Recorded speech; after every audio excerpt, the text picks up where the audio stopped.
اور اسلام کے دامن میں دو اذانیں بہت معروف ہیں. ایک اذان جس کو اذان ابراہیمی کہتے ہیں اور ایک اذان جس کو اذان حسینی کہتے ہیں.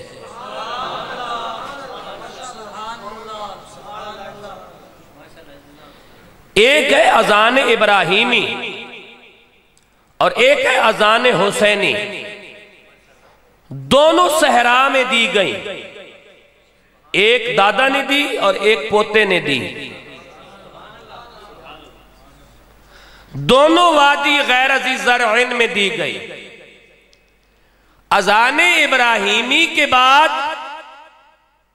حکم ہوا کہ تم حج کرنے آؤ، لیکن اذان حسینی کے بعد آواز آئی کہ اپنے ضمیر کی گہرائیوں میں جھانک کر دیکھو کہ زندہ بھی ہے یا مر گیا ہے.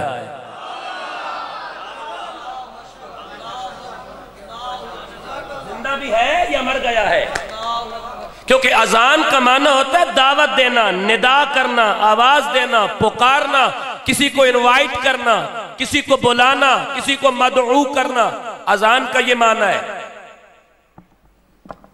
بڑی توجہ کے ساتھ بات کو سنیے گا. میں تھوڑا مختلف ٹائپ کا خطیب ہوں اور مجھے اپنے وقت پر داد چاہیے. وقت سے پہلے مجھے داد نہیں چاہیے. جب بات آپ کے دل میں اتر جائے تو اس کے بعد مجھے داد دینا، اور اگر بات دل میں نہ اترے تو آپ خاموشی سے بیٹھنا. اس لیے کہ میری تقریر کا مقصد اپنے عقائد کا تحفظ کرنا ہے اور عقائد پر پہرے داری دینا ہے. میں آپ کی توجہ کا طلبگار ہوں. جنہوں نے کعبہ بنا کر اذان دی ہے وہ بھی اہل درود، اور جنہوں نے کربلا میں اذان دی ہے وہ بھی اہل درود.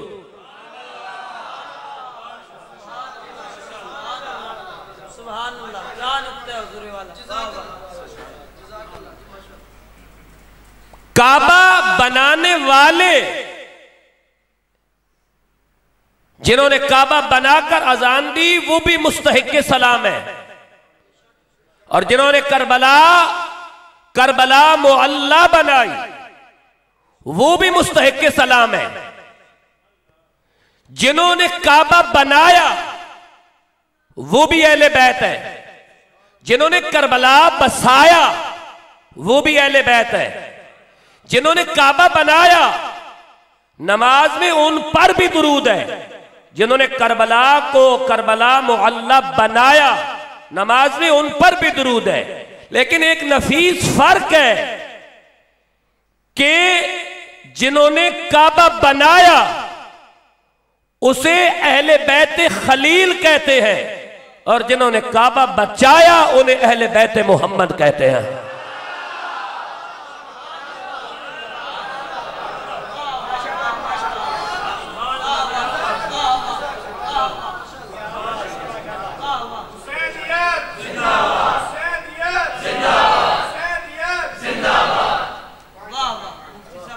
اہل سنت سے بہتر حسین کوئی نہیں پیش کر سکتا.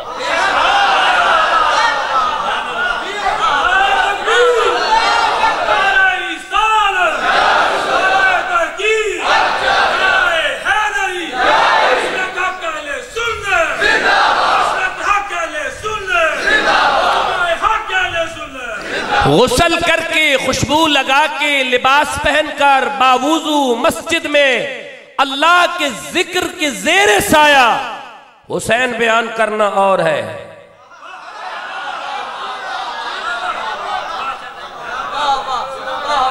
فیصلہ انسانیت کے ضمیر پہ ہے. ہمیں کسی فرد کے کردار سے غرض نہیں، ہم ہر بات ضمیر پہ چھوڑ رہے ہیں، کیونکہ کربلا کی جنگ کا مدعا ضمیر کی بیداری تھی.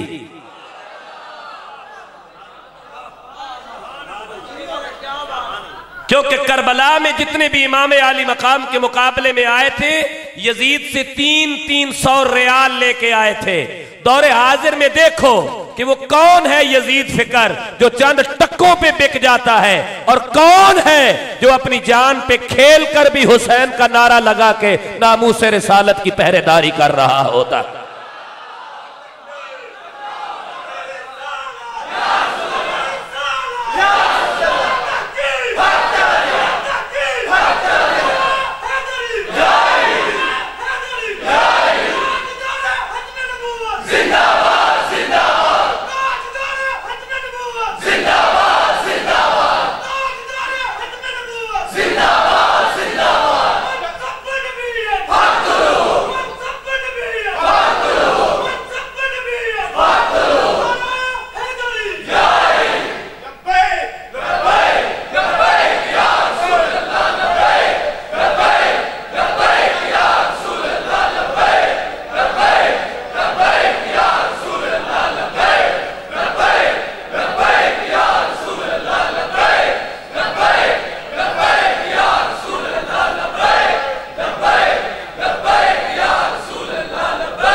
ابھی تک بھی میں آپ سے داد نہیں مانگتا اور ابھی بھی اس معیار کا نعرہ نہیں ہے۔ مجھے تقریر تھوڑی سی کرنے دو، پھر میں دیکھتا ہوں کہ آپ نے کیا کرنا ہے۔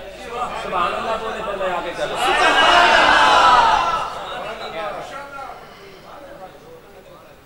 ٹھیک ہے، میں بڑے تحمل کے ساتھ تقریر کرنے کا عادی ہوں۔ میں ابھی بھی راہ والی عبدالحمید صاحب کے پاس بیٹھا تھا تو وہ کہتے ہیں آپ کی سپیڈ کم ہے۔ میں نے کہا زیادہ سپیڈ والی بارش جو ہے نا وہ نقصان تو کر دیتی ہے۔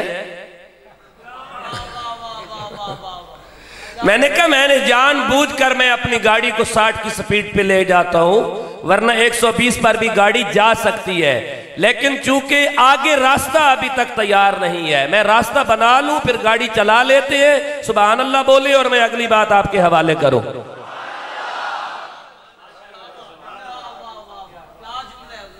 بڑے دماغ کے ساتھ اس بات کو سمجھنے کی کوشش کیجئے گا۔ وہ ہے کعبہ بنانے والے، وہ بھی اہل بیت۔ وہ ہے کعبہ بچانے والے، وہ بھی اہل بیت۔ جو بنانے والے ہیں ان کے بارے میں ہے کما صلیت علی ابراہیم وعلی آل ابراہیم، اور جو بچانے والے ہیں ان کے بارے میں ہے اللہم صلی علی محمد وعلی آل محمد۔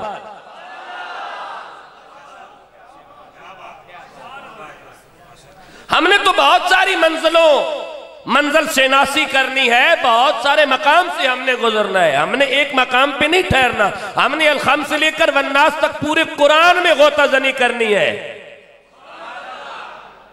اور یہ اوپن چیلنج ہے، آن دا ریکارڈ ہے یہ بات کہ ہر بندے کو حق حاصل ہے میری گفتگو کے دوران قرآن کی اس آیت کو دیکھنے کا اور اس کا ترجمہ دیکھنے کا اور اس کی تفسیر دیکھنے کا کہ میں کیا کہہ رہا ہوں۔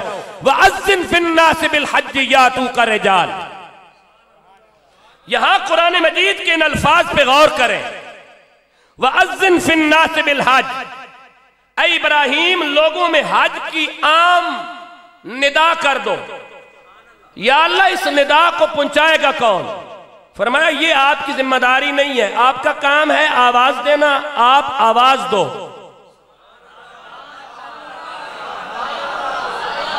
کیا میں یہ کہنے میں حق بجانب نہیں ہوں کہ آج جب امت مسلمہ پر اور بالخصوص پاکستان کے اندر ناموس رسالت کے پہرے داروں پر مشکل وقت ہے، ہتھکڑیاں، بیڑیاں، جیلیں، ڈرانا، دھمکانا، ایف آئی آر دینا، ظلم و ستم کرنا، کار و غضب کی آندیاں گرانا، بربریت اور ظلم کے ہر زاویے اور ہر پہلو کو استعمال کر کے ڈرانے دھمکانے کا دور چل رہا ہے، تو کیا میں ابراہیم کی اس کیفیت کو دیکھنے کے بعد یہ کہنے میں حق بجانب نہیں ہوں کہ ہماری ذمہ داری ہے آواز دینا، آواز پہنچانا نہیں۔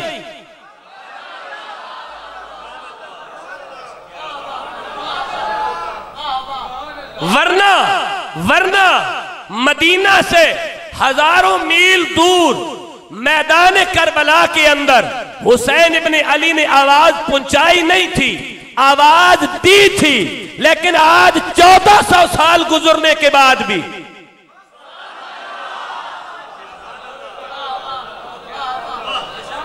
اس آواز میں اضافہ ہو رہا ہے تو پھر یہ اس بات کی دلیل ہے کہ آج اگر کوئی حسینی بن کر ندا کرتا ہے عزت رسول کی خاطر تو پھر یہ رب کی ذمہ داری ہے کہ حسینی سنت کو لوگوں کے دلوں میں پروردگار خود جاگزین فرما دیا کرتا۔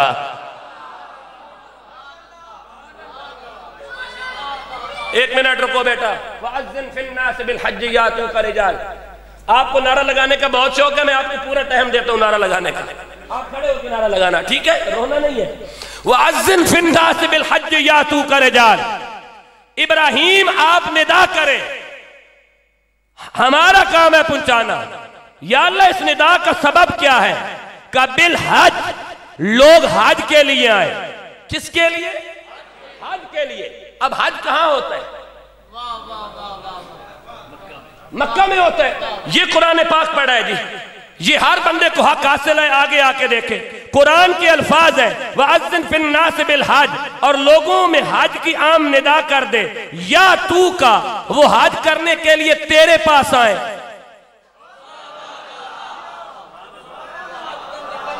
یا تو کا، وہ تیرے پاس آئے۔ اور ادھر کہا وَلَوْ أَنَّهُمْ إِذْ ظَلَمُوا أَنفُسَهُمْ جَاءُوكَ، جن کے پاس جانے سے حج ملتا ہے وہ ہیں منا والے، جن کے پاس جانے سے رب ملتا ہے وہ ہے کربلا والے۔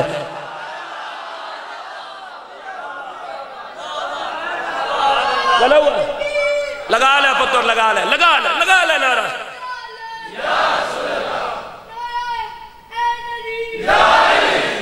بس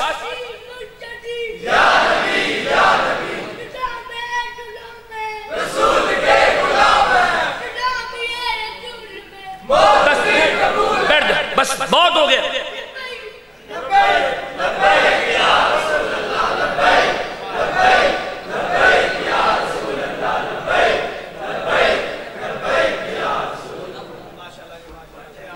توجہ چاہوں گا اور بڑے انہماک کے ساتھ، جن کے پاس جانے سے حج ملتا ہے وَأَذِّن فِي النَّاسِ بِالْحَجِّ يَأْتُوكَ، وہ تیرے پاس آئے، کیا ملے گا؟ حج ملے گا۔ وَلَوْ أَنَّهُمْ إِذْ ظَلَمُوا أَنفُسَهُمْ جَاءُوكَ فَاسْتَغْفَرُوا اللَّهَ وَاسْتَغْفَرَ لَهُمُ الرَّسُولُ لَوَجَدُوا اللَّهَ تواب الرحیمہ۔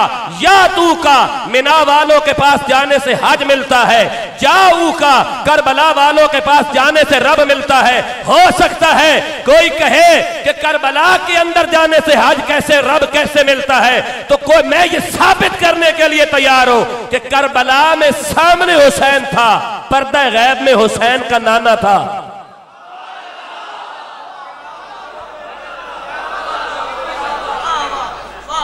اس لیے کربلا کی جنگ نہیں، یہ غزوہ کربلا ہے۔ اس لیے کیوں؟ اس لیے کہ بدر کے اندر رسول اللہ ظاہراً موجود ہے، احد میں رسول اللہ ظاہراً موجود ہے، خندق میں رسول اللہ ظاہراً موجود ہے، فتح مکہ میں رسول اللہ ظاہراً موجود ہے، لیکن کربلا میں سامنے حسین ہے، پردہ غیب میں رسول اللہ ہے۔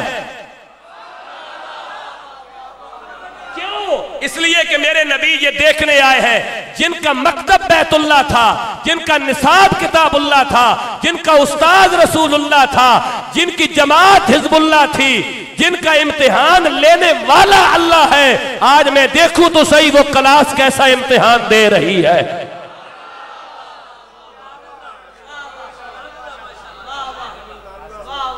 اب میں قرآن پڑھنے لگا ہوں اور آپ سبحان اللہ میرے خیال میں کہنے لگے ہیں، اور جس میں سبحان اللہ نہیں نا اب کہنی، اب وہ ارادہ کر لے کہ میں نے سبحان اللہ کہنی ہے۔ کئی بندے ارادے میں بھی کہتے ہیں نا ماشاءاللہ ارادہ فرما لے اگر ساتھ نہیں جانا، ماشاءاللہ ارادہ فرما لے سبحان اللہ کہنے کا۔ اب ایک دعا کی حضرت ابراہیم نے کعبہ بنا کر، اس دعا کے اندر مکمل حسینی نظام موجود ہے، اس لیے کہ ابراہیم کے نظام کو مکمل ابراہیم کے پوتے جناب حسین نے کیا۔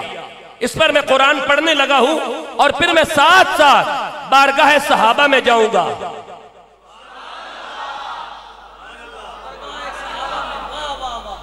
اور پھر انوار صحابہ اور انوار اہل بیت کو ہم ملا کر پیش کریں گے اور پھر دیکھیں گے کہ رسول اللہ کی تربیت کیسی تھی اور آپ نے کیسی جماعت تیار فرمائی۔ اعوذ باللہ من الشیطان الرجیم،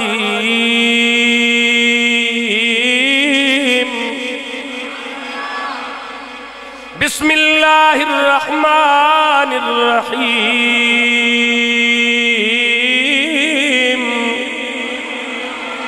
ربنا انی اسکنت من ذریتی بواد،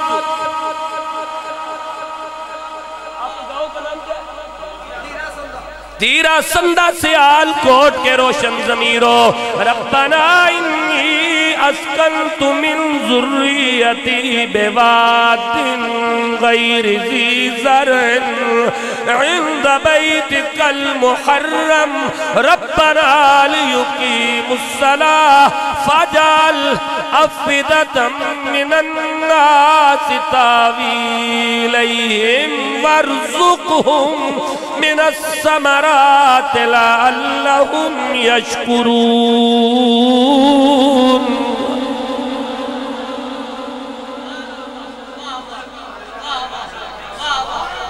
کعبہ تعمیر کرنے کے بعد جناب ابراہیم دعا کرتے ہیں، ربنا انی اسکنت من ذریتی،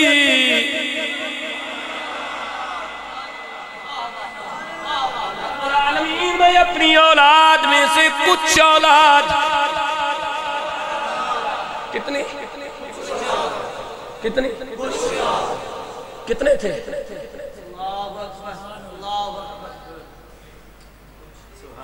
اولاد میں سے کچھ اولاد جو چھوڑ کے جا رہے ہیں، کتنے تھے؟ کتنے چھوڑے تھے؟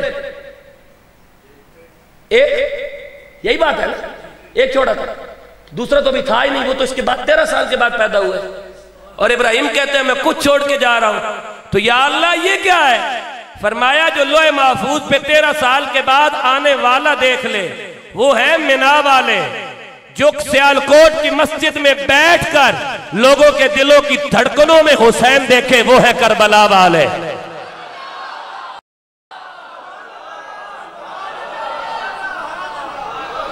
یا ایھا الناس انی رسول اللہ علیکم جمیعا، میرا تھوڑا انداز مختلف ہے، سبحان اللہ بولے۔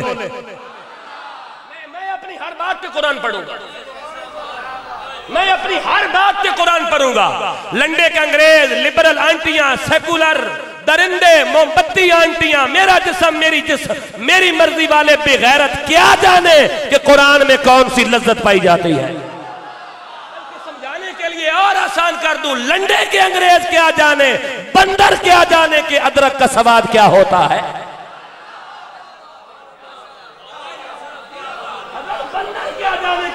سواد کیا ہوتا ہے یہ تو کسی بندے سے پوچھو جسے قرآن زنجبیل کہتا ہے۔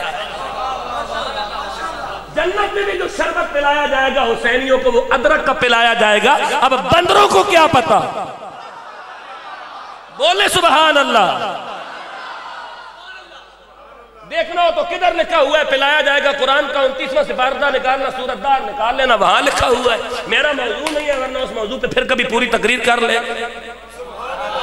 بسم اللہ الرحمن الرحیم، ربنا انی اسکنت من ذریتی بواد غیر ذی زرع عند بیتک المحرم، رب العالمین میں اپنی اولاد میں سے کچھ اولاد تیرے گھر کے پڑوس میں بے آب و گیا وادی کے اندر چھوڑ کے جا رہا ہوں۔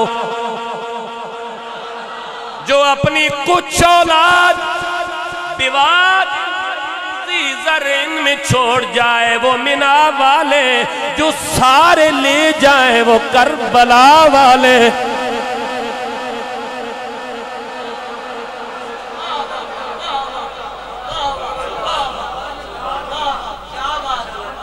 قرآن سے بھی حسین سنا کرو نا، تاریخ سے تو حسین سنتے ہو، تاریخ سے تو حسین سنتے ہو۔ لوگ کوڑ مارتے ہیں اور آگے بیٹھے ہوئے لوگ کوڑ پر 5-5 منٹ انہیں واہ واہ کرتے ہیں۔ ہم قرآن وہ پڑھتے ہیں اور ہماری سنی قوم آگے سے چپ بیٹھی ہوتی ہے، کچھ تو بولو۔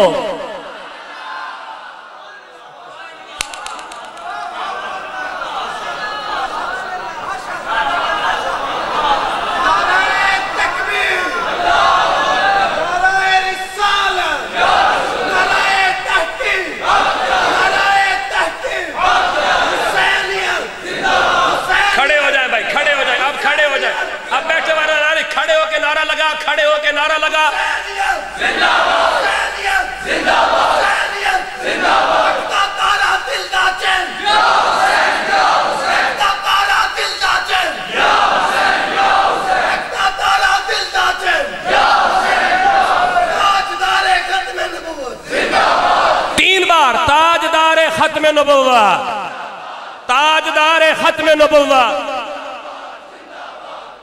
بولتے جائیں تاجدار ختم نبوت،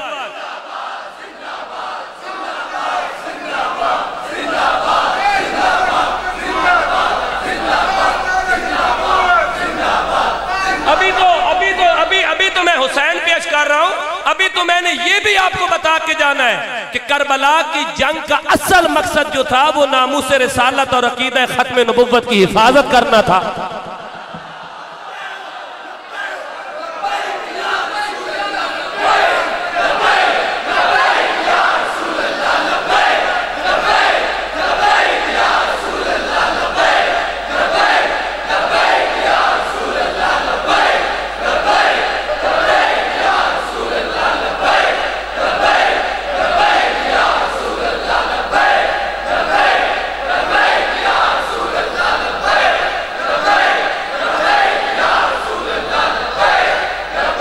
سنیں، رک جائیں۔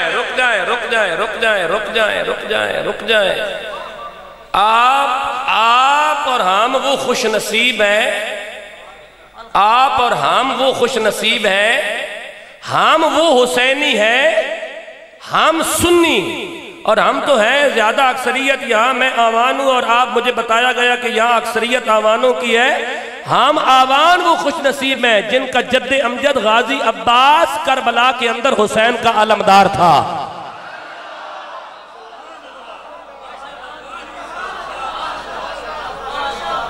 ہم تو ہے ہی وہ خوش نصیب لوگ ہو، ہم سے بہتر حسینیت کون بیان کر سکتا ہے؟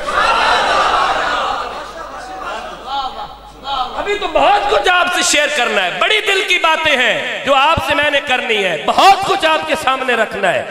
ربنا انی اسکنت من ذریتی بواد غیر ذی زرع عند بیتک المحرم۔ اب ابراہیم نے دعا کی، ربنا لیقیموا الصلاۃ، العالمین میری اولاد کو نمازی بنا، میری اولاد کو ربنا لیقیموا الصلاۃ، میری اولاد کو نمازی بنا۔ جو اولاد کے لیے نمازی بننے کی دعا کرے وہ منا والے، جو پڑھ کے دکھائے وہ کربلا والے۔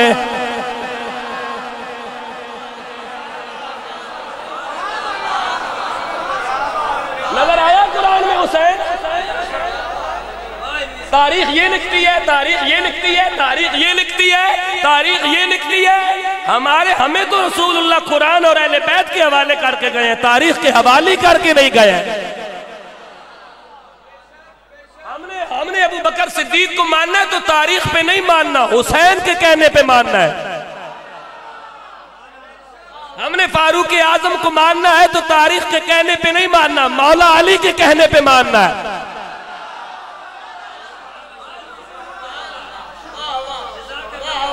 مجھے کل ایک لنڈے کا انگریز کہنے لگا فاروق اعظم کی خلافت مولا علی نے قبول نہیں کی۔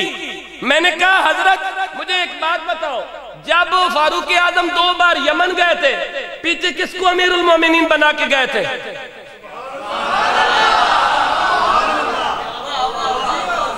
تو اب لنڈے کے انگریز کی بات جواب کوئی نہیں تھا۔ میں نے کہا 2 بار حضرت عمر یمن گئے ہیں تو اپنی کرسی کے اوپر، اپنے مصلے کے اوپر مولا علی کو بٹھا کے گئے ہیں۔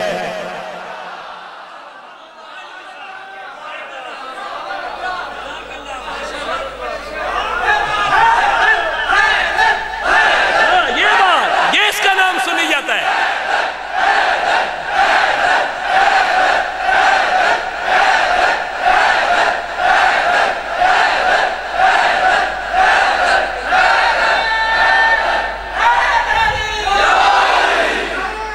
سنیت 4 چیزیں میں آپ کو واضح کرتا ہوں، ایک ہے رافضیت، ایک ہے خارجیت، ایک ہے ناسبیت، ایک ہے سنیت۔ اب ان کی تعریف سن لو۔ رافضی اسے کہتے ہیں جو اہل بیت کی محبت کا دعوے دار ہو لیکن صحابہ سے بغض رکھے۔ ناسبی اسے کہتے ہیں جو صحابہ کی محبت کا دعوے دار ہو لیکن اہل بیت سے بغض رکھے۔ خارجی اسے کہتے ہیں جو صحابہ سے بھی بغض رکھے، اہل بیت سے بھی بغض رکھے، سنی اسے کہتے ہیں جو اہل بیت کو بھی اپنا ایمان سمجھے، اصحاب محمد کو بھی اپنا ایمان.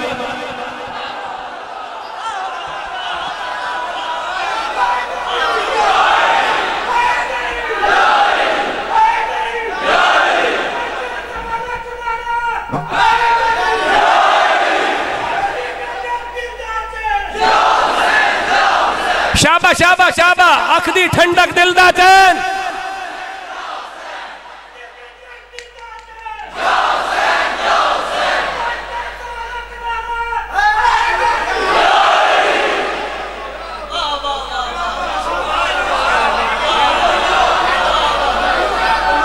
چار چیزیں ہیں نا، رافضی، خارجی، ناسبی، سنی.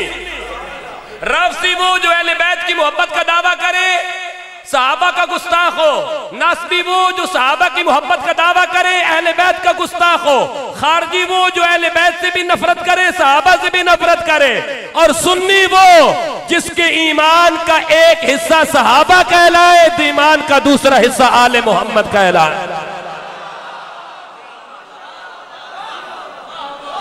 اسے سنی کہتے ہیں. اس سے میں آسان تعریف نہیں کر سکتا کہ سنی کسے کہتے ہیں. میں حدیث پیش کر دیتا ہوں رسول اللہ کی. الا ومن مات، حدیث بہت لمبی ہے لیکن اپنے مقدر پہ ناز کر. الا ومن مات علی حب آل محمد مات شہیدا، جو اہل بیت کی محبت میں مرا وہ شہید مرا. الا ومن مات علی حب آل محمد مات مومنا، جو اہل بیت کی محبت میں مرا وہ مومن ہو کے مرا. الا ومن مات علی بغض آل محمد مات کافرا، جو اہل بیت کے بغض میں مرا وہ کافر ہو کے مرا. الا ومن مات علی بغض آل محمد مات منافق، جو اہل بیت کے بغض میں مرا وہ منافق ہو کے مرا. حدیث بہت طویل ہے. حدیث کے آخری الفاظ ہیں الا ومن مات علی حب آل محمد مات علی السنت والجماع او کما قال، جو اہل بیت کی محبت میں مرے گا وہ سنی ہو کے مرے گا.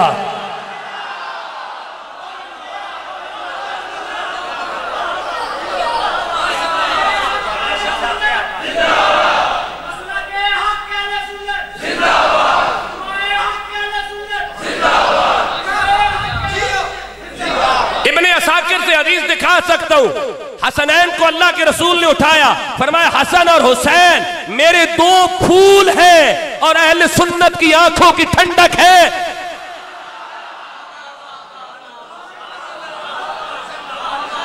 کسی لنڈے کے انگریز کو اگر یہ حدیث نظر نہیں آتی تو ہم سے رجوع کرے.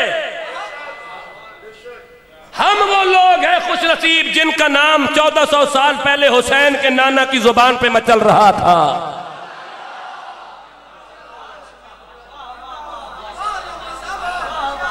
ہم وہ خوش نصیب لوگ ہیں. سبحان اللہ سنائیں جی مجھے، میں قرآن پڑھو. ربنا لیقیم الصلاۃ، رب العالمین نے نمازی بنا. فجعل، جو اپنی اولاد کے نمازی بننے کی دعا کرے وہ منا والے، جو نماز پڑھ کے دکھا دے وہ کربلا والے. بسم اللہ الرحمن الرحیم، الف لام میم، ذالک الکتاب لا ریب فیہ ھدی للمتقین.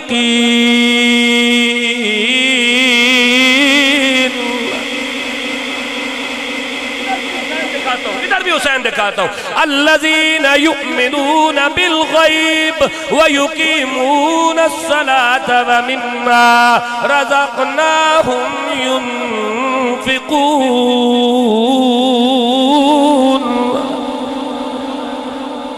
والذین یؤمنون بما انزل الیک وما من قبلك وبالآخرة هم يوقنون.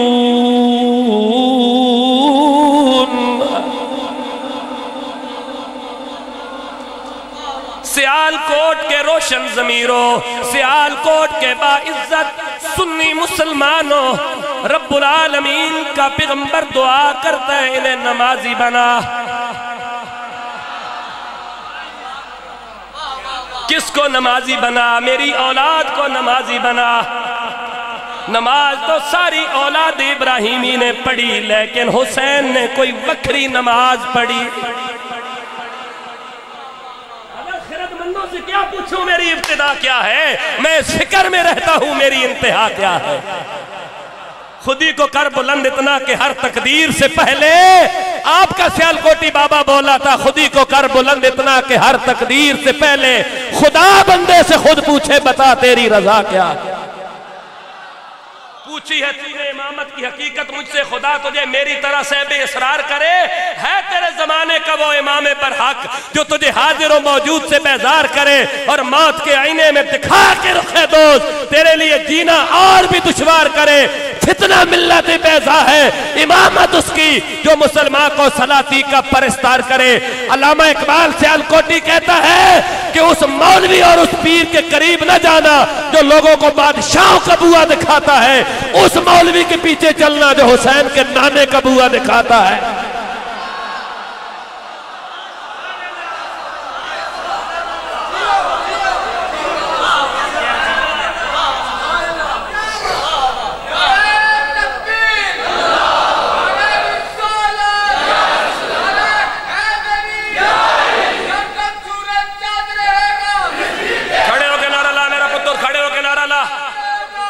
کنارہ لانا ہی نہیں ہے، نہ تو چپ بیٹھنا ہے۔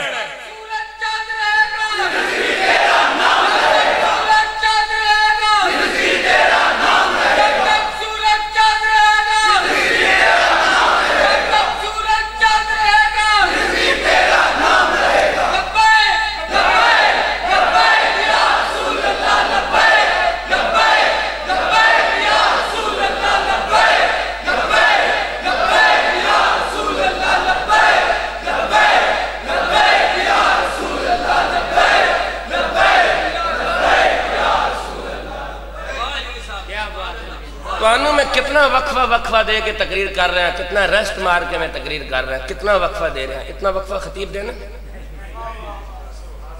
خطابت نے 28 اصولن خلاف ہے، اتنا وقفہ دینا پانوں میں وقفہ دے کے تقریر کر رہے ہیں۔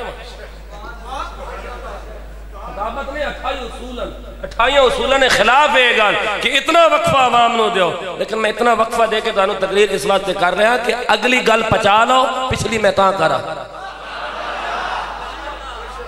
یہ 29 اصول میں اپنی طرف شامل کر دیتا ہے، ویسے خطابت دے 28 اصول۔ ربنا لیقیم الصلاۃ، بسم اللہ الرحمن الرحیم، الذین یؤمنون بالغیب، وہ لوگ جو بن دیکھے اللہ پہ ایمان لاتے ہیں، الذین یؤمنون بالغیب ویقیمون الصلاۃ، اللہ پہ اور نماز، وَمِمَّا رَزَقْنَاهُمْ يُنْفِقُونَ، اور اللہ کے دیے ہوئے بہترین رزق میں سے بہترین چیز خرچ۔ 3 چیزیں بیان ہوئی ہیں، الَّذِينَ يُؤْمِنُونَ بِالْغَیب، بن دیکھے ایمان لاتے ہیں، وَيُقِیمُونَ الصَّلَاۃَ، اور نماز قائم کرتے ہیں۔ امام مسجد تسی ہو؟ اچھا، علامہ فیاض صاحب ماشاءاللہ، علامہ صاحب نماز دا ٹائم ہے زور دا، علامہ صاحب مسلح تے کھڑے ہو گئے، تو انو لگی ہے بھوک، شریعت نے اجازت دیتی تو انو جماعت دی نماز جانی چلی جائے، پہلے روٹی کھا پھر نماز پڑھ۔ مسئلہ انجی ہونا ہے، تو سیاست صاحب کو لو پوچھ لینا بعد ہے، اینا کو تسلی کرا لینا۔ شریعت کہنی ہے پہلے ٹکر کھا، فقہاء نے اس نے وجوہات لکھی ہیں، انہوں نے تو ایک وجہ یہ لکھی کہ چونکہ نماز کے دوران تمہارا خیال روٹی کی طرف ہوگا اور تم حضوری سے نماز تو ہو جائے گی، لیکن تمہیں جو حضوری حاصل ہونی ہے اس سے محروم رہ جاؤ گے، تمہارا خیال بٹ جائے گا، تقسیم ہو جائے گا، لہذا پہلے پیٹ پوجا کرو اس کے بعد نماز پڑھو۔ آپ ذرا کربلا کے اندر بھی نماز کی کیفیت دیکھو، منام ابراہیم کہتے ہیں انہیں نمازی بنا، کربلا والوں نے 10 دن نہ روٹی کھائی نہ پانی پیا، اور پتروں اور بھانجوں کی لاشیں سامنے پڑی ہیں، اور حسین نماز پڑھ رہا ہے، اور حسین کا خیال تقسیم نہیں ہوا۔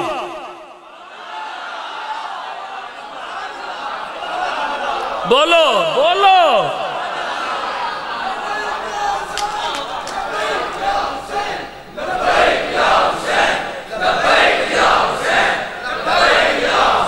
حسین کا مشن سمجھو، لگاؤ نعرہ لبیک یا حسین کا، اسی کا نام تو سنیت ہے۔ لبیک یا رسول اللہ کہو یا لبیک یا حسین کہو، بات ایک ہی ہے۔ حسین کا مشن بھی ناموس رسالت کی حفاظت کرنا ہے، میرے نبی کی آمد کا مقصد بھی ختم نبوت کا دروازہ بند کرنا ہے۔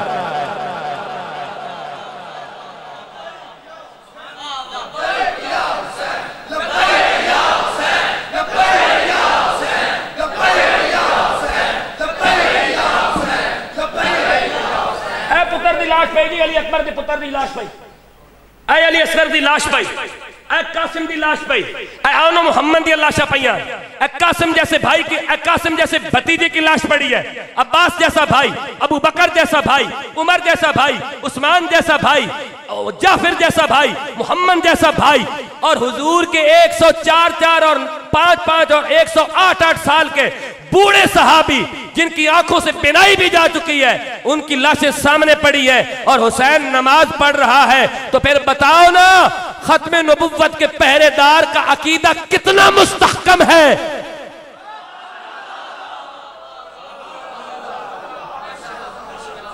اب ہو سکتا ہے کوئی یہ پوچھے لنڈے کا انگریز کہ دیکھیں جی، یا کوئی مذہبی جنونی ہم سے یہ سوال کرے کہ یہ کہاں لکھا ہے کہ یزید حسین کربلا میں لڑنے کے لیے گئے تھے تو یہ ختم نبوت کی جنگ تھی؟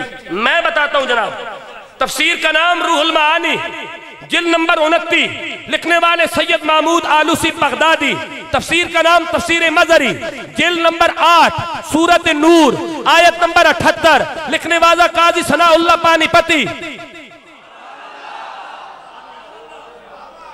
جب امام حسین، اب یزید کا عقیدہ دیکھو کہ اس کا عقیدہ کیا تھا، یہ عقیدہ واضح ہوگا تو حسینیت سمجھ آئے گی۔ جب امام حسین کا سر یزید کے دربار میں لایا گیا تو یزید نے امام حسین کے سر کے اوپر چھڑی مارتے ہوئے استغفر اللہ العظیم جو الفاظ ادا کیے وہ سید محمود آلوسی بغدادی نے لکھے، کہنے لگے محمود آلوسی کی یزید بولا کاش میرے بدر والے وہ عزیز و اقارب جنہوں نے تیر کھا کر جزا فضا اور اضطراب کو دیکھا تھا آج موجود ہوتے اور دیکھتے کہ ہم نے بنو ہاشم کے بڑے سرداروں میں سے ایک بڑے سردار حسین ابن علی کو قتل کر کے بدر والی لڑائی کا بدلہ لے لیا ہے۔ پہلا کفر یزید کا۔ اب آگے چلو، دوسرا کفر، کہا اگر میرے وہ عزیز و اقربا زندہ ہوتے تو خوشی کے مارے ضرور با آواز بلند پکار کر کہتے اے یزید تیرے ہاتھ سلامت رہیں۔ تیسرا کفر، میں اولاد خندف سے نہیں ہوں، اگر میں محمد کی اولاد سے ان کے کیے کا بدلہ نہ لوں۔ تیسرا کفر۔ چوتھا کفر، محمد نے حکومت کے لیے نبوت کا دعویٰ بطور ڈھونگ رچایا تھا۔ اب سمجھ آئی کہ کربلا کی جنگ کیوں بپا ہوئی تھی؟ حضرت ہمارے کان پک گئے نا یہ بات سن کہ یزید بے نمازی تھا، یزید شرابی تھا۔ اوہ بے نمازی ہونا تو وہ گناہ ہے جو قابل معافی ہے۔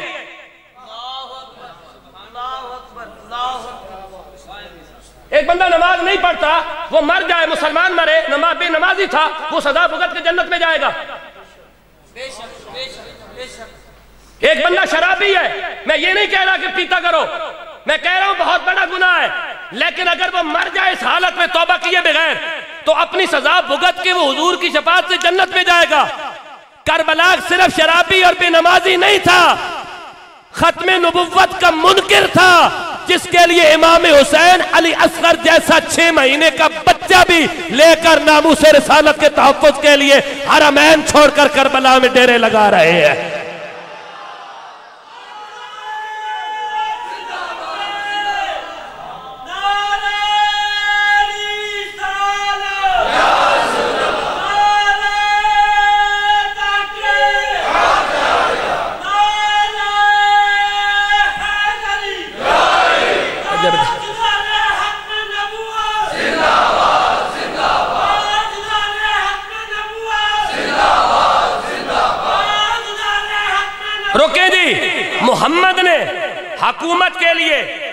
ڈھونگ رچایا تھا، ورنہ نہ تو کوئی خبر آسمانی آئی تھی اور نہ کوئی وحی نازل ہوئی تھی۔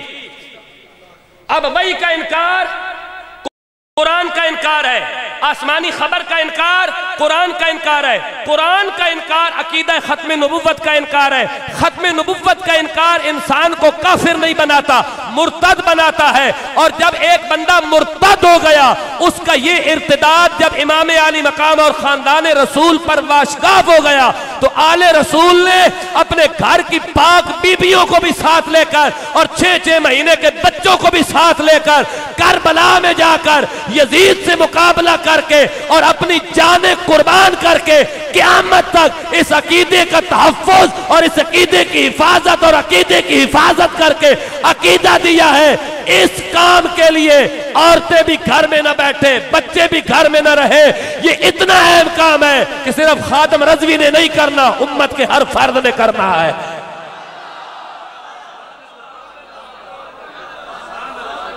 بولے سبحان اللہ تاکہ میں اگلی بات آپ کے حوالے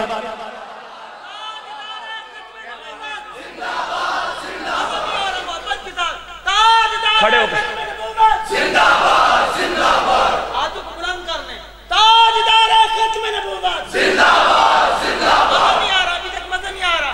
تاجدار ختم نبوت زندہ باد زندہ باد، ہاتھ کھڑے کر لیں۔ تاجدار ختم نبوت زندہ باد زندہ باد، پیر دوست بیٹھے منہ بھی ہاتھ بلند کر کے جواب دیں۔ تاجدار ختم نبوت زندہ باد زندہ باد، تاجدار ختم نبوت زندہ باد زندہ باد، تاجدار ختم نبوت زندہ باد زندہ باد، من سب نبی شان فقتلو، مزہ نہیں آ رہا جی سر کوٹ والو، من سب نبی شان فقتلو، من سب نبی شان فقتلو، من سب نبی شان فقتلو، من سب نبی شان فقتلو، حق حسین یا حسین، حق حسین یا حسین۔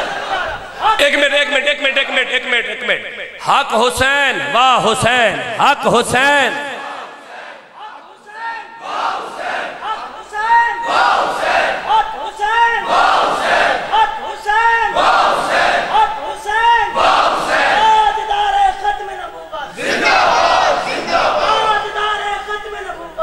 اگلی بات سنو جی، اگلی بات سنو، عقیدہ مضبوط کرو۔ اگلی بات سنو، جس وقت یزید یہ باتیں کر رہا تھا، علامہ آلوسی کہتے ہیں دیوار کے اوپر آ کے کوہ بیٹھا، کوے نے کائیں کائیں کی، یزید نے کوے کو مخاطب کر کے کہا تو کوے نے کائیں کائیں کی، تو یزید نے کہا تو بول نہ بول، میں نے حسین کو قتل کر کے محمد سے سارے قرضے چکا لیے۔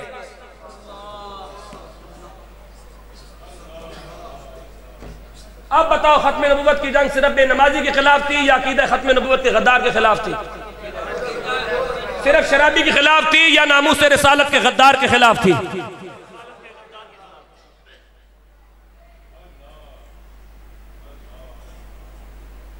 صرف بے نمازی ہونا بہت بڑا گناہ ہے، لیکن وہ تو اگر مر جائے تو اپنی سزا بھگتنے کے بعد جنت جائے گا۔ دینا مولوی فتویٰ اس کے اوپر کہ بے نمازی کافر ہوتا ہے، جس نے کلمہ رسول اللہ کا پڑھ لیا۔ نماز نہ پڑھنا بہت بڑا جرم ہے لیکن کافر تو نہیں نہ ہوا۔ شراب پینا بہت بڑا گناہ ہے لیکن کافر تو نہیں نہ ہوا، کفر تک تو نہیں نہ پہنچا۔ تو جب کفر تک نہیں پہنچا تو کیا امام حسین جو کفر تک نہیں پہنچا اس کے خلاف جہاد کیوں کر رہے ہیں؟ جہاد شراب اور بے نمازی کے خلاف نہیں ہو رہا، ناموس رسالت کے غدار کے خلاف ہو رہا ہے، اور قیامت تک عقیدہ دیا جا رہا ہے۔ یہ اتنا اہم کام ہے کہ ہم سید السیادت ہو کر، ہم کائنات کے سب سے بڑے سادات ہو کر ناموس رسالت کے پہرے کے لیے نکل رہے ہیں۔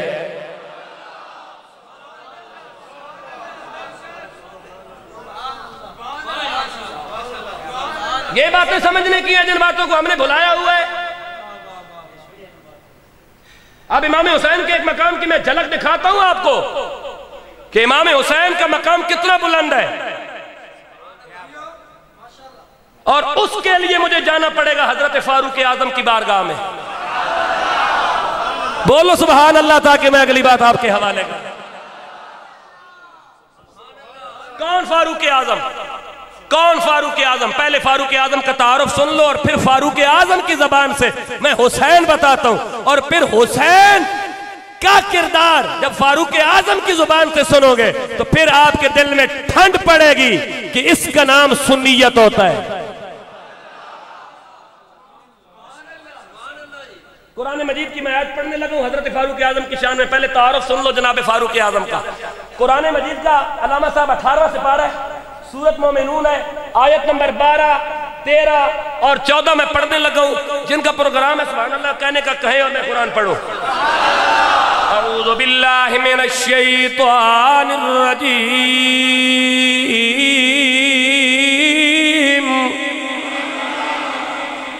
بسم اللہ الرحمن الرحیم،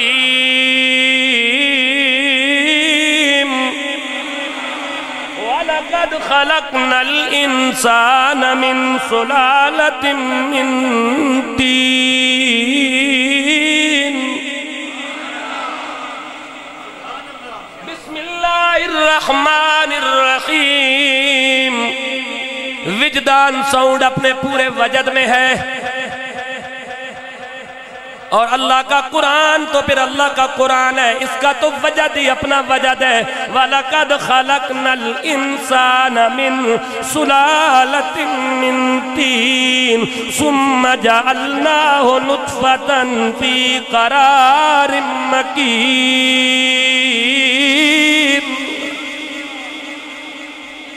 بسم اللہ الرحمن الرحیم، وَلَقَدْ خَلَقْنَا الْإِنسَانَ مِنْ سُلَالَةٍ مِّن طِينٍ ثُمَّ جَعَلْنَاهُ نُطْفَةً فِي قَرَارٍ مَّكِينٍ۔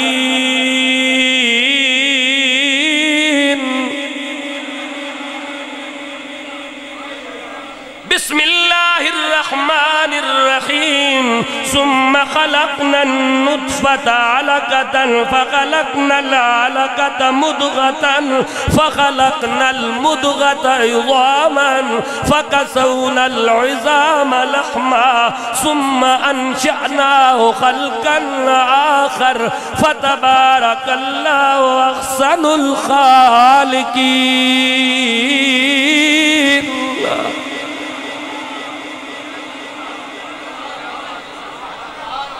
وَلَقَدْ خَلَقْنَا الْإِنسَانَ، اور قسم ہے ہم نے انسان کو من سلالت من تین، توجہ کرنا بات ضائع نہ کرنا، من سلالت من تین، ہم نے انسان کو کھنکھناتی مٹی سے بنایا، ثم جعلناہ نطفةً فی قرار مکین، پھر اسے پانی کی بوند کیا ایک مضبوط ٹھہراؤ کے اندر، ثم خلقنا النطفة علقة، ہم نے اس پانی کی بوند کو خون کی پھٹک بنایا، فخلقنا العلقة مضغة، پھر خون کی پھٹک کو گوشت پہنایا، فخلقنا المضغة عظاما، پھر گوشت کی بوٹی کو ہم نے ہڈیاں پہنائی، فکسونا العظام لحما، پھر ان ہڈیوں پر گوشت چڑھایا،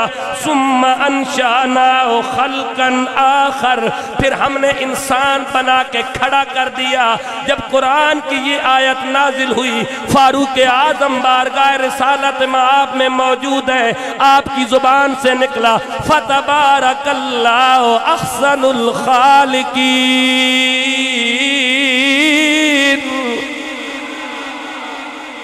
رب العالمین نے فرمایا محبوب اسے بھی قرآن بنا دیجئے جو تیرے فاروق کی زبان سے نکلا ہے۔ فَتَبَارَكَ اللَّهُ أَحْسَنُ الْخَالِقِينَ۔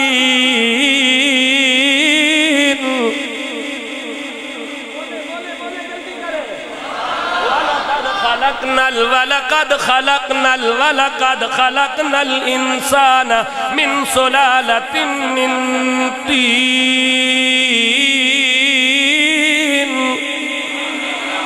ثُمَّ جَعَلْنَاهُ نُطْفَةً فِي قَرَارٍ مَّكِينٍ، ثم خلقنا النطفة علقة فخلقنا العلقة مضغة فخلقنا المضغة عظاما فكسونا العظام لحما ثم أنشأناه خلقا آخر فتبارك الله أحسن الخالقين.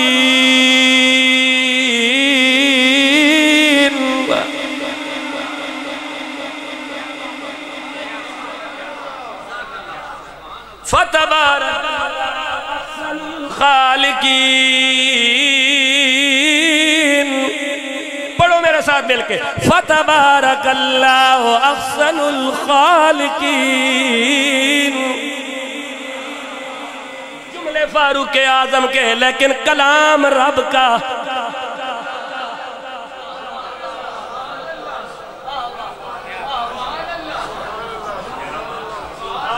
بولو سبحان اللہ. حضور جدو دنیا تو تشریف لے جا رہے سن تو حضور اپنی امت کو کیا آکھیا سی میں تو اڈے بچ کی چھوڑ کے جا رہا ہوں؟ دو چیزاں، دو بھاری چیزیں کیڑیاں اہل بیت تھے. تو پھر تاریخ کتوں آ گئی ہے؟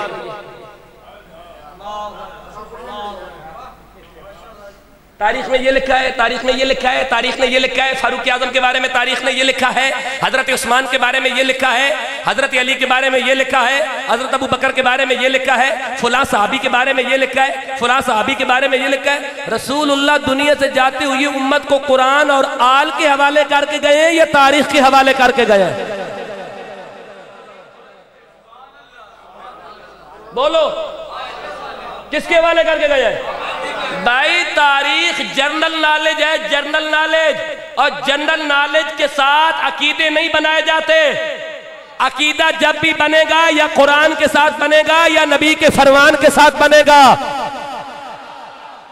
تاریخ پڑھ کے عقیدے مت بناؤ کہ تاریخ میں یہ لکھا ہے. تاریخ سے عقائد نہیں بنتے. عقائد کا تعلق قرآن اور حدیث کے ساتھ ہوتا ہے.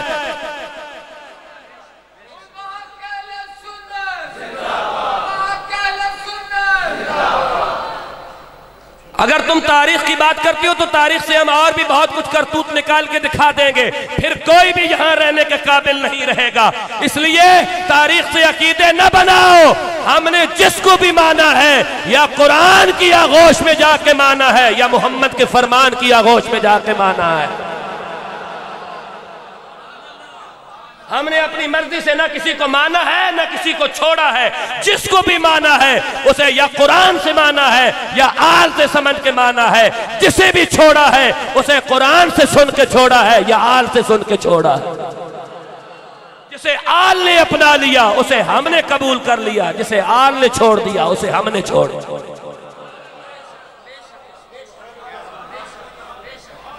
بات سمجھ آ گئی یا نہیں؟ اگر دل میں لگی ہے تو سبحان اللہ بولو. تاریخ میں یہ لکھا ہے، البدایہ نے یہ لکھا ہے، والنہایہ نے لکھا ہے. یہ کون تھا بھائی؟ الکامل نے یہ لکھا ہے، ابن اسیر نے یہ لکھا ہے، فلاں نے یہ لکھا ہے، فلاں نے یہ لکھا ہے، فلاں نے یہ لکھا ہے. تاریخ سے عقیدہ بنے گا؟ میں اکثر کہا کرتا ہوں ایک ہوتا ہے لکڑیوں کا ٹال، ایک ہوتی ہے جوہری کی ترازو. لکڑیوں کے ٹال پہ منوں کے گھپلے چل جاتے ہیں. جوہری کی ترازی پر ماشے اور رائی کا بھی حساب ہوتا ہے، تولے کا بھی اور ماشے کا بھی حساب ہوتا ہے. تاریخ ہے لکڑیوں کا ٹال. اس لیے وہاں گھپلے چلتے ہیں.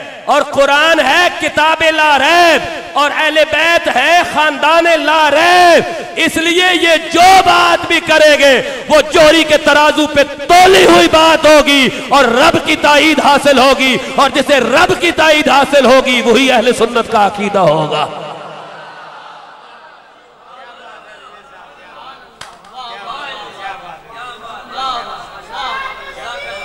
سنیے گا اگلی بات میں پھر قرآن پڑھوں گا. ابھی میں نے کوئی بات آپ سے کرنی ہے. امام حسین کی شان میں فاروق اعظم کی شان تو دیکھ لی نا کہ قرآن کی ایک آیت ہے فاروق اعظم کی شان میں. ویسے تو فاروق اعظم کی شان میں 44 آیتیں ہیں لیکن چند الفاظ ہوئے جو ادا فاروق اعظم نے کیے. رب نے انہیں جس کی زبان کو رب نکلے ہوئے جملوں کو رب قرآن بنا دینا اسی فاروق اعظم کا دربار ہے. 21 اور 22 ہجری ہے، حضرت امام حسین کی عمر 17 سال ہے۔ مصر اور جنوبی افریقہ کی مہمات اور طرابلس سے 21 ہجری میں اور ایران کی فتح کے موقع پر جس وقت امام حسین کی عمر 17 سال تھی اور آپ فاروقی لشکر میں ایران فتح کر کے آئے۔ بولو سبحان اللہ۔ دور ہے فاروق اعظم کا، اور جو فاروق اعظم ایران کی فتح کے لیے لشکر بھیج رہے ہیں، ان لشکر کے مجاہدوں میں 2 مجاہد ہیں، ایک کی عمر 19 سال ہے، ایک کی عمر 17 سال ہے، ایک کو حسن کہتے ہیں، ایک کو حسین کہتے ہیں۔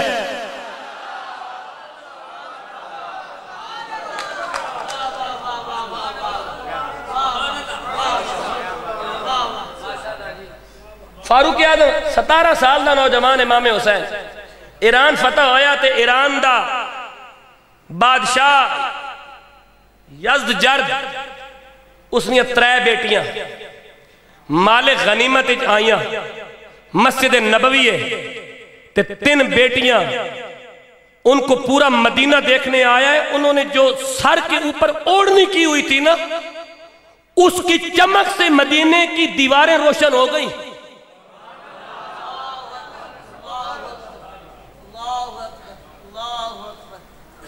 وہ جو 3 شہزادیاں آئی تھی،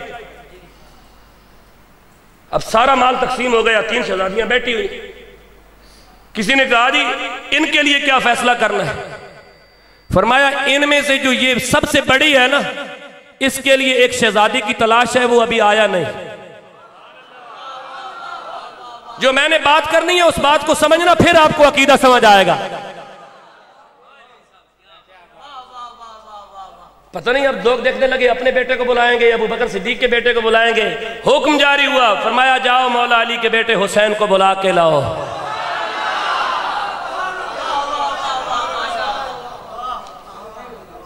جاؤ مولا علی کے بیٹے حسین کو بلا کے لاؤ۔ شہزادی اور شہزادہ، اب مولا علی بھی آ گئے، امام حسن بھی آ گئے، امام حسین بھی آ گئے، صحابہ کا اجتماع ہے، مسجد نبوی ہے، منبر رسول ہے، اوپر فاروق اعظم ہے، فتبارک اللہ واحسن الخالقین۔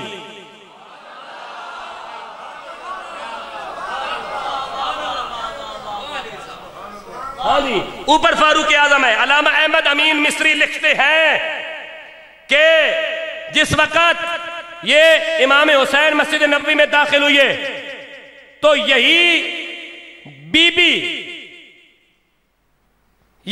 بی جس کا نام علامہ امین مصری نے بتایا کہ اس کا نام پرانا نام تھا، پرانا نام انہوں نے نہیں لکھا، وہ لکھتے ہیں کہ حضرت عمر نے فرمایا یہ مجھے کیا کہہ رہی ہے؟ حضرت علی نے فرمایا ایسا آپ اسے اختیار دیجئے، مسلمانوں میں کسی آدمی کو چن لے، پھر اسے مال غنیمت میں سے اسے حصہ قرار دے۔ حضرت فاروق اعظم نے اسے اجازت دی، اس نے آگے بڑھ کر اپنا ہاتھ حضرت امام حسین کے سر پر رکھ دیا۔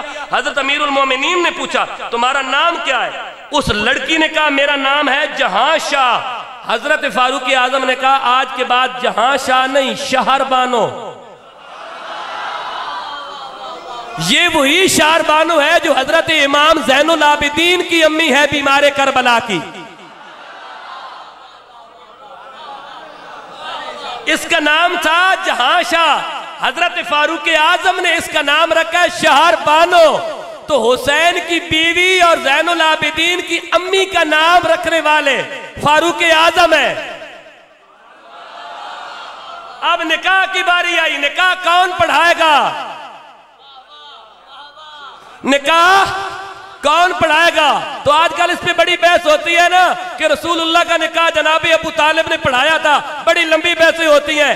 اب حسین کا اور شاہ جہاں شہر بانو کا نکاح کس نے پڑھایا تھا؟ تو جب تاریخ کھولی تو یہ نکاح پڑھانے والے فاروق اعظم۔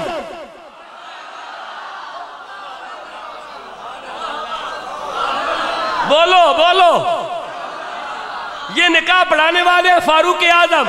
اب فاروق اعظم نے نکاح پڑھا کے جوڑا رخصت کر دیا، اس جوڑے سے جو نور پیدا ہوا اس نور کا نام ہے امام سجاد، امام زین العابدین۔ اور جب امام حسین والا جوڑا رخصت ہوا نا، امام حسین نے امام حسین کے موڈے پہ فاروق اعظم نے ہاتھ رکھا، شاربانوں کے سر پہ ہاتھ رکھا، فرمایا جاؤ اللہ تمہیں مبارک کرے، تمہارے بطن سے ایک بیٹا پیدا ہوگا جس کا نام ہوگا زین العابدین۔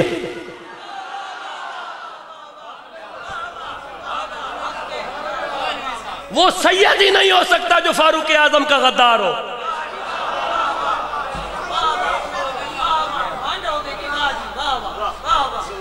جو فاروق اعظم کا غدار ہو وہ کیسا سید ہے؟ کہا اس سے ایک بیٹا پیدا ہوگا جس کا نام ہوگا زین العابدین۔ اب اس ملاب سے ایک بچہ پیدا ہوا، نوری بیٹا، جس کا نام تھا امام سجاد زین العابدین۔ یہی وہ بیمار کربلا تھے۔ امام زین العابدین نے جب شادی کی، آپ کے ہاں بچہ پیدا ہوا تو آپ نے اپنے بچے کا نام عمر فاروق رکھا۔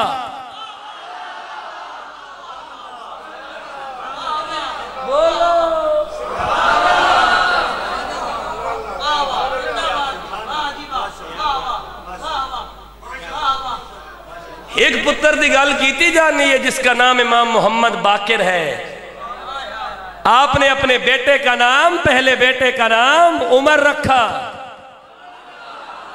بولو اگر میں رشتے گنوانے پہ آؤں تو میں بہت سارے رشتے گنوا سکتا ہوں کہ کون سے امام نے اپنی کون سی بیٹی کا نام عائشہ رکھا، کون سے امام نے اپنی کون سی بیٹی کا نام ام حبیبہ رکھا، کون سے امام نے اپنے کون سے بیٹے کا نام عثمان رکھا، کون سے امام نے اپنے بیٹے کا نام ابو بکر رکھا۔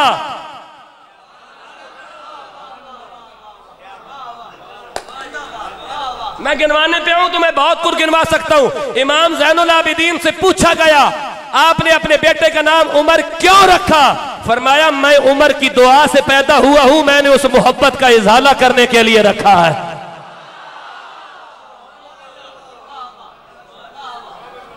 فرمایا میں حضرت عمر کی دعا سے پیدا ہوا۔ سنیت سمجھ آئی کہ سنیت کس چیز کا نام ہے؟ اس چیز کا نام سنیت ہے میرے عزیز۔ میں آخری مرحلے میں داخل ہو گیا اور میری گفتگو اپنے آخری مرحلے میں داخل ہو چکی ہے۔ آخری جھلکی میں فاروق اعظم کے بارے میں دکھاتا ہوں اور اپنی گفتگو کو سمیٹ رہا ہوں۔ جو بندے ادھر ظاہری طور پہ موجود ہیں اور ذہنی طور پہ موجود ہیں وہ بندے سبحان اللہ بولے اور میں قرآن پڑھوں۔ بسم اللہ الرحمن الرحیم۔ جڑے بندے حج اور عمرے تے گئے ہو طواف مکمل کرن تو بعد کی حکم ہے جی؟ 2 نفل پڑھنے، کتنے پڑھنے؟ مقام ابراہیم تے یہ مقام ابراہیم نے کول نفل پڑھن دیا خواہش دے اظہار کس کی تھا اور کس کی خواہش پر اللہ تبارک و تعالی نے یہ آیت نازل فرمائی ہے؟ اب سننا، لَوِ اتَّخَذْنَا مِن مَقَامِ ابراہیم مُصَلَّى۔ حضرت فاروق اعظم نے عرض کیا یا رسول اللہ اگر ہم مقام ابراہیم کو جائے نماز بنا لیں تو آپ کا خیال کیا ہے؟ ادھر فاروق اعظم نے اس بات کا اظہار کیا، ادھر رب العالمین نے قرآن مجید کی سورہ بقرہ کی 125 نمبر آیت نازل فرمائے۔ کون سی؟ بسم اللہ الرحمن الرحیم، بسم اللہ الرحمن الرحیم، بسم اللہ الرحمن الرحیم۔ وَإِذْ جَعَلْنَا الْبَيْتَ مَثَابَةً لِلنَّاسِ وَأَمْنًا وَاتَّخِذُوا مِن مَّقَامِ إِبْرَاهِيمَ مُصَلًّى۔ سیالکوٹ کے روشن ضمیروں من مقام ابراہیم مصلی وعہدنا الی ابراہیم و اسماعیل ان طہر بیتی للطائفین والعاکفین والرکع السجود۔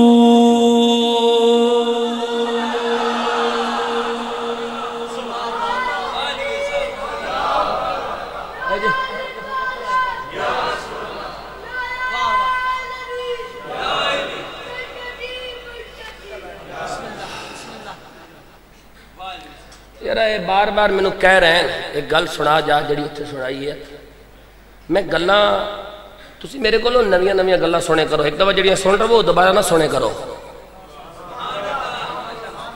پیٹ میں بہت ساری گلاں چھپا کے پھر رہا میں بندے کو نہیں لبنے جنہوں نال میں گلاں کرا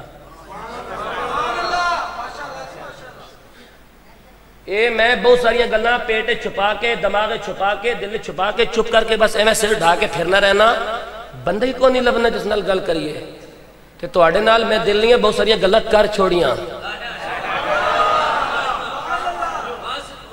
اگے بت بیٹھے ہومن نا تے گل کرن دا مزہ نہیں آنا اگے بندے بیٹھے ہومن تے گل کرن دا مزہ آنا وے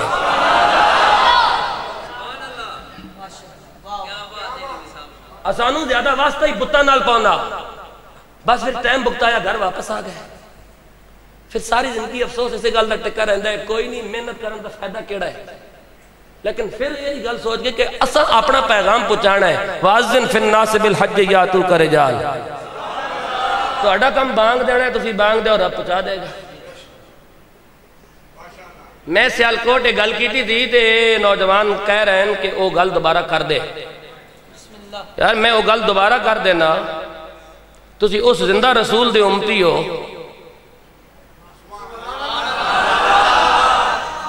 جڑا اتنا زندہ ہے کہ ام سلمہ سلام اللہ علیہ اور عبداللہ بن عباس کہتے ہیں کہ ہم نے 10 محرم کو شہادت امام حسین والے دن ہماری آنکھ لگ گئی تو ہم نے خواب میں رسول اللہ کی زیارت کی تو ہم نے دیکھا کہ رسول اللہ کی داڑھی پر مٹی پڑی ہے حضور کے بال بکھرے ہیں اور حضور کے ہاتھ میں ایک شیشی ہے جس میں حضور نے خون اٹھایا ہوا ہے اور ہم نے عرض کیا یا رسول اللہ آپ نے یہ کیا حالت بنا رکھی ہے فرمایا میری امت نے میرے بیٹے حسین کو اس کے ساتھیوں کو شہید کر دیا میں ان کا خون اکٹھا کرتا رہا اور یہ خون اللہ کی بارگاہ میں لے کے حسین کا مقدمہ درج کروانے جا رہا ہوں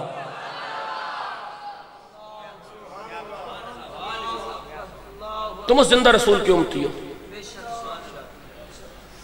مجھے بتاؤ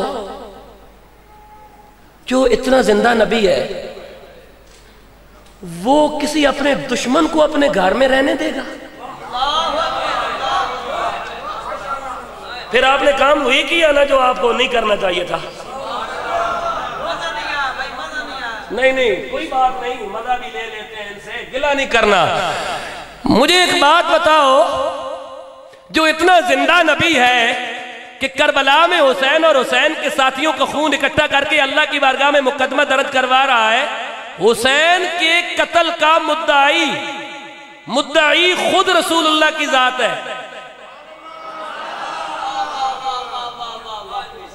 اب جس کیس کے مدعی خود رسول اللہ ہو اور فیصلہ کرنے والا اللہ ہو اور گواہ فرشتے ہوں بتاؤ یزید کے حق میں فیصلہ جائے گا یا حسین کے حق میں جائے گا ناموس رسالت کے غداروں کے حق میں جائے گا یا عزت رسول کے پہرے داروں کے حق میں جائے گا یہ اندھیری رات گزر جائے گی اونچا سویرا سورج صرف حسین کا ہی رہے گا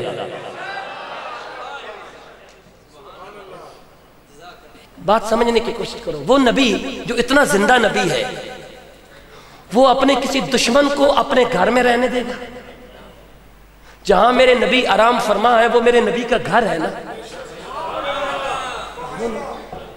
وہ میرے نبی کا گھر ہے نا جہاں حضور آرام کر رہے ہیں گھر ہے اور اس گھر کے اندر حضور کے ساتھ حضور کے 2 دوست بھی آرام کر رہے ہیں ایک کا نام ابو بکر ہے اور ایک کا نام عمر ہے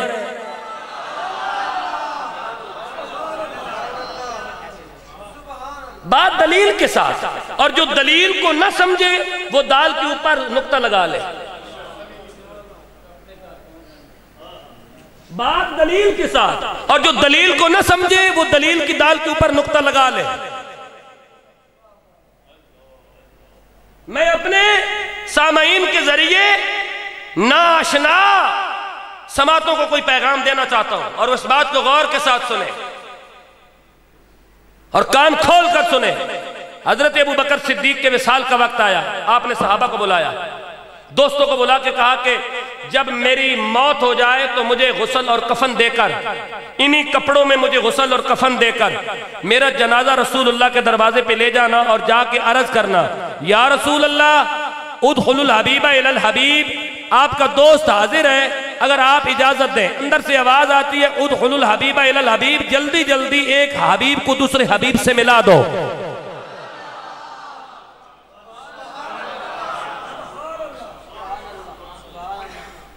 طے ہو گئی اتنی بات. سیالکوٹ میں بندہ مر جائے، بندہ مرنے کے بعد فوراً غسل دے کے قبرستان لے جاتے ہو نا، یا اس سے پہلے بھی کوئی درمیان میں کوئی اور کام بھی کرتے ہو؟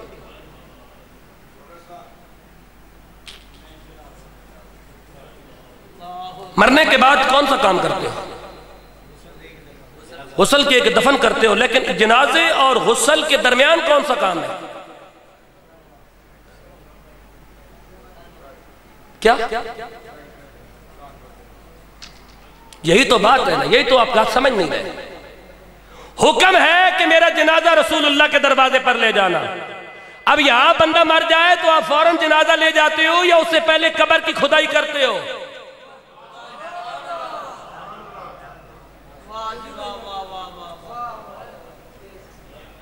تو پہلے قبر کھودی جائے گی نا، اس کے بعد جنازہ جائے گا.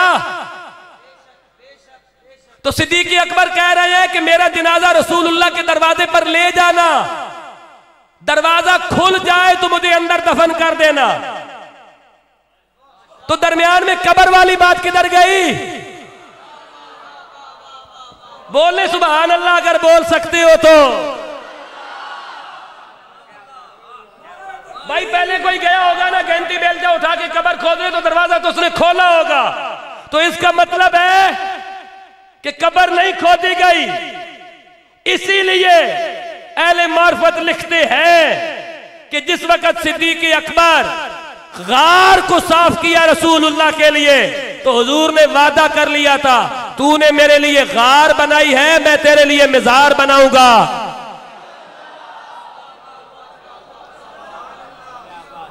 جب دروازہ کھلا اندر قبر ہی موجود نہیں تھی رسول اللہ کی قبر کے ساتھ، بلکہ مولا علی اور حضرت بلال آگے گئے تو مولا علی کی چیخ نکل گئی اور آپ واپس پیچھے پلٹے انہی قدموں پر، اور آپ نے دیکھا کہ رسول اللہ صدیق اکبر کی قبر کو اپنے ہاتھوں سے برابر فرما رہے ہیں.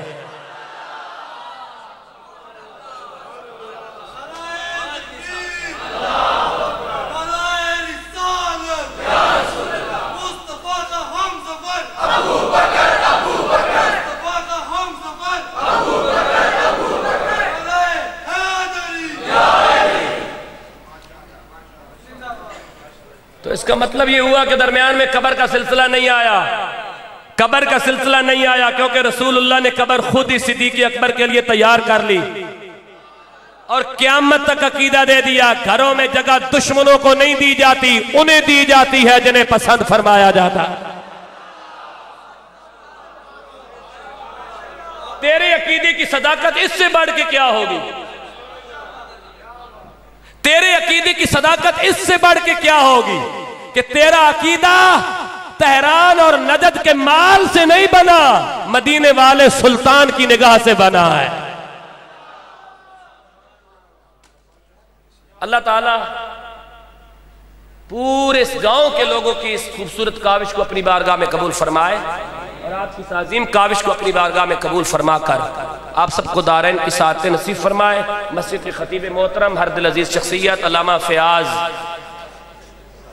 قادری صاحب اور جملہ مسجد انتظامیہ، نوجوان، اہل علاقہ، پورا محلہ، اللہ تعالیٰ آپ کی اس خوبصورت کاوش کو قبول فرما کر ہمیں امام علی مقام امام حسین اور صحابہ کرام کا کامل ادب اور ان کی سیرت پر چلنے کی توفیق عطا فرمائے. وآخر دعوانا